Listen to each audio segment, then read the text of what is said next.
Good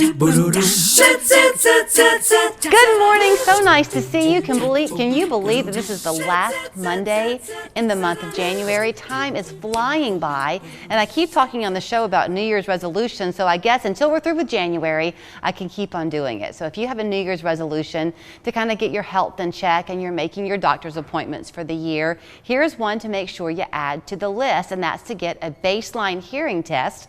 Dr. Tiffany Ahlberg joins us this morning to kick things off, and she has long been an encourager for us to do that beginning at age 50 or 40? 50 is a good age to kind of make sure that you've had that done. Okay. So, I mean, I have people who come in at 40, but 50 is, it's time. Okay, so you come in, it's a pretty simple thing. You're there for what, about an hour or so? Not for a baseline. I mean, a baseline, you know, when people come in and say, I just want to know where I am, then it's a short appointment, like 30 minutes. So, okay.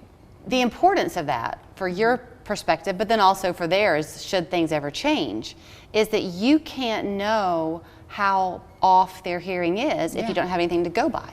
People will come in and say, I've really noticed my issue in the last year. And I find that hard to believe a lot of times because it's so, you know, it may be so far gone that it has to have been accumulating over a period of time, but they may have just noticed it. Maybe their lifestyle changed, but we don't know until, like, if we don't have anything else to look at. So let's go now with the patient who comes in and there is a hearing loss that's there, whether they're a longtime patient of yours or a new one. The sky's the limit almost on what they can do with finding the right hearing device. Yeah, there's so many different options. I feel like there have been so many people that have come in just in the last month and thought that hearing aids were still like the hearing aids of the 80s. Like there are these big things that whistle and that people are going to notice. And I just recently have noticed so many people that have come in and said, I didn't realize they were so small. I didn't realize they could be so invisible. Like nobody notices them.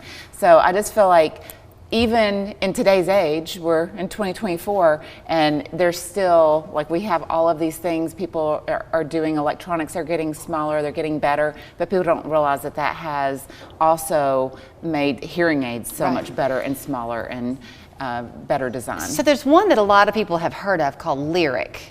Is that the tiniest of them all? I don't know that it's the tiniest, but it is definitely the most invisible. So whenever it fits way down in the ear and it is completely invisible, people wear it all the time. So for people who are like, I don't want the fuss, I don't want the hassle, I don't want to have to put something in my ear every day, I don't want people to know that I have it, I don't want to have to get up in the morning and think about putting it in, I don't want to have to think about taking a shower and taking it out.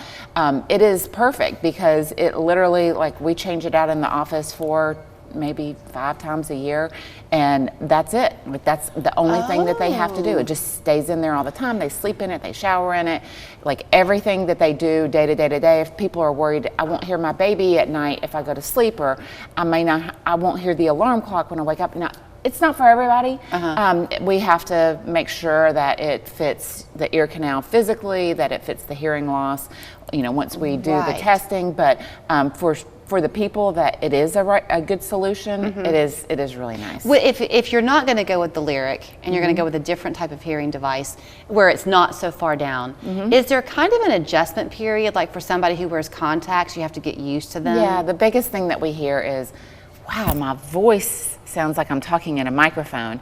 And that's because a lot of times their voice is the closest thing to their ears. So you don't realize you pick yourself up more than you may pick someone else up. So that part of it, I had a guy yesterday and it was like, okay, give it 5 minutes. And 5 minutes later, he was like, wow, it is so much better. 5 minutes, you know, so yeah, there's an adjustment period, but it takes some people 5 minutes, it takes some people a day.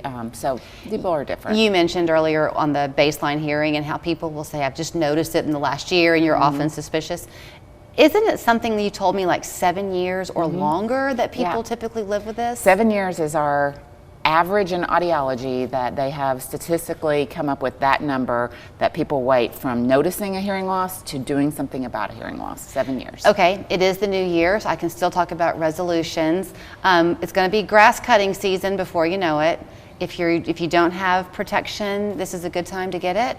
It is. Preventing that Always. hearing loss? I am a big advocate of preventing your hearing loss. Please, please, please, if you're going to be around noise, wear your hearing protection. Does it have to look a certain way? Because I think you've talked before about those, even those drugstore plugs that you can buy. So the most important thing to look at is the NRR, and NRR stands for noise reduction rating. So they're going to range anywhere from 18 dB of attenuation all the way up to 32 dB of attenuation, depending on the quality, the insertion depth, like just how accurate you are in getting it over your ear or in your ear. Okay. So the higher the NRR, the better it's going to protect your ears. If you are a person who's going to be using these frequently, can't you do customizable ones? And do y'all do those at Ahlberg? Yes, we do the custom ear molds, and we have to take an impression for those, and then that person's ear is in a mold, and that's what they wear. Probably most of them know this, but also good for hunters. Yeah, definitely good for hunters. There's other things out there for hunters that we can recommend. There's a lot of different options, from custom protection all the way down to just some of the things that you get mail order with hunting is not a bad thing. Right. So there's some brands that are better than others that have very fast compression that cut the gunshot down immediately. So anything like that is helpful. All right, so here's where you're going to find her. And you know how great she is? She just told me that in the ice and snow we had, y'all didn't close, but you went and you picked up all your employees. Yeah, I did. 'Cause you're they kind. probably love me for that, but But he called their patients and they said, yeah, we were going to come. So Tiffany went and played the shuttle bus and drove everybody to work. You're so cute. Ahlberg Audiology on North Ocoee Street in Cleveland. 641-0956. Ahlbergaudiology.com is the website. So you have this fun way of coming our way on Mondays when it's time for the Dad Joke of the Week. So here is Jason with this week's funny installment of the Dad Joke of the Week. Lean in and then tell it tonight at supper. Your Dad Joke of the Week, brought to you by West Yellow Knife Trading Post.